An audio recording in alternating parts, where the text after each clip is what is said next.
Umabot sa mahigit 55 billion pesos plus ang naihatid sa bahay ni dating Speaker Martin Romualdez. Nako, 55 billion. Lupet, 55 billion. Pwede ka na magtayo ng bansa nun. Sarili mong sundalo, sarili mong kapulisan, sarili mong husgado. Parang yun ang nangyayari ngayon ha.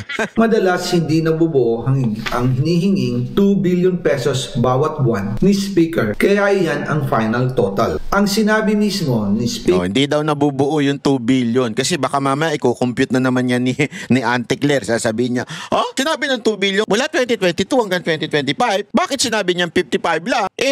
Kulang yan. Pag gano'n, fake news siya. Wala resibo. Gaganon-ganon parang sinabi dito Auntie Claire, malinaw. Sinabi, minsan hindi daw nabubuo. Kasi may mga project na para siguro doon sa mga congressman. Halimbawa, doon sa mga manghuhuli kay Pangulong Duterte, bibigyan yun. Siyempre, ilang billion din yun para i-push yung impeachment. Kaya hindi nabubuo siguro yung 2 billion. Diba? Tarantado lang